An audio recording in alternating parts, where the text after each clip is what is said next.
பட்டினி கிடந்து பசியால் மெலிந்து பால்பட நீந்திடினும் கட்டி இழுத்து கால்கை முறிந்து அங்கம் பிளந்து இழந்து துடித்திடினும் பொங்கு தமிழை உன்னை பேச மறப்பேனோ. 10 ஆண்டுகளாக தமிழ் புத்தாண்டு மற்றும் பொங்கல் விழாவை குவைத்தில் நடத்தி வரும் செந்தமிழர் பாசறை குவைத் உறவுகளுக்கும் எனக்கு பேச வாய்ப்பளித்த அனைத்து உறவுகளுக்கும் எனது முதற்கண் வணக்கம் மற்றும் தமிழ் புத்தாண்டு பொங்கல் நல்வாழ்த்துக்கள். சமீப காலமாக நம் தாயகத்தில் நடந்து வரும் சாதிய மோதல்களை மிகவும் காயப்படுத்தி வருகின்றது. தமிழ் தேசியம் கடைசி நிலையில் அழிவில் வீம்பி கையேறு நிலையில் நிற்கின்றது. தமிழ் சமூகம் இன்னும் சாதி மத மோதலை எடுத்துக்கொண்டு செல்வது என்பது மிகுந்த பேராபத்தானது. நம் சிந்தனையில் இருந்து என்று சாதி மத உணர்ச்சி சாகின்றதோ அன்றுதான் தமிழ் என்கின்ற இன உணர்ச்சி பிறக்கும். சாதி மத உணர்ச்சி நம்மிடம் இருக்கும் வரை தமிழ் தேசிய இன ஓர்மை வராது, தமிழ் தேசிய ஒற்றுமை வராது, நமக்கென்ற வலிமை வராது, நமக்கென்ற வலிமை வராது, நமக்கென்ற அரசியல் பிறக்காது, நமக்கென்ற அரசியல் இல்லாது நமக்கென்ற அதிகாரம் வராது, நமக்கென்ற அதிகாரம் வராது நாம் எண்ணியதை அடைவது சாத்தியமில்லை. தமிழர்களுக்கு பெருமை என்பது சாதி மதம் தான் என்று திட்டமிட்டு சாதி மத பற்று ஊட்டப்பட்டு வருகின்றது. நமக்கு மொழிப்பற்று இனப்பற்று இருந்துவிடக் கூடாது என்று பலர் கண்ணும் கருத்துமாக இருக்கின்றனர். அதனால் தான் இன்று வரை தமிழ் தேசியம் நம் மண்ணில் சாத்தியம் இல்லாமல் போய்விட்டது.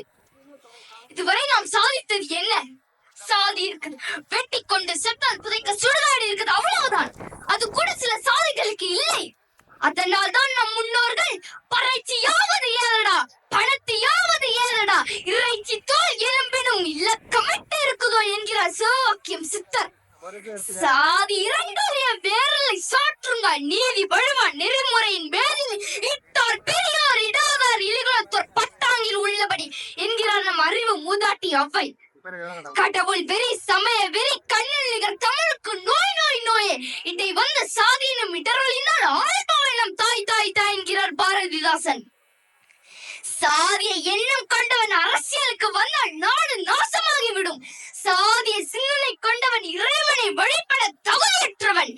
இறைவனுக்கு முன் இறக்கை கொண்டு வணங்குவது போல தாழ்த்தப்பட்டவன், ஒடுக்கப்பட்டவன், பிற்படுத்தப்பட்டவன் என்ற எண்ணம் இல்லாமல் எல்லோரும் ஒன்றாக இருக்க வேண்டும் என்று கூறியவர் ஐயா தீபக் திருமகனார் முத்துராமலிங்க தேவர். சாதிகள் இல்லையடி பாப்பா குல தாய்ச்சி உயர்ச்சி சொல்லல் பாவம். சாதி ஒழித்திடல் ஒன்று, நல்ல தமிழ் வளர்த்தல் மற்றொன்று. பாதியை நாடு மறந்தால் மற்ற பாதி தொடங்குவதில்லை என்கிறார் பாரதி.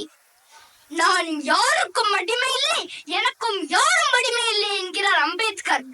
யாரு மேலே கீறினாலும் ரத்தம் ஒன்றுதான், ஆக மொத்தம் நீயும் நானும் 10 மாசம்தான் என்கிறார் பட்டுக்கோட்டை கல்யாண சுந்தரம். ஒரு தேசிய இனத்தின் விடுதலை என்பது தெருவில் இருக்கின்ற தேங்காயை வாங்கி உடைப்பதல்ல.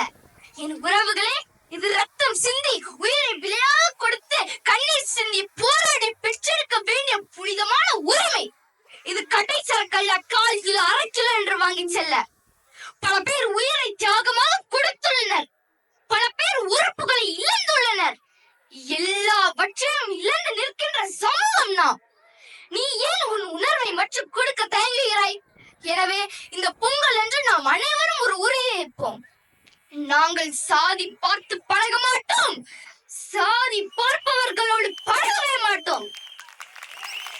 சாதிய மத உணர்ச்சியை சாகடித்து நாம் தமிழர்கள் என்கின்ற தேசிய இன உணர்வை முன்னிறுத்தி ஒன்றிணைத்து தமிழ் தேசியம் என்கின்ற புனிதமான கனவை நிறைவேற்றுவோம். சாதி தமிழ் சொல் இல்லை, அதனால் தமிழுக்கு சாதி இல்லை. உன் மதம் சிறந்தது வழிபடி, என் மதம்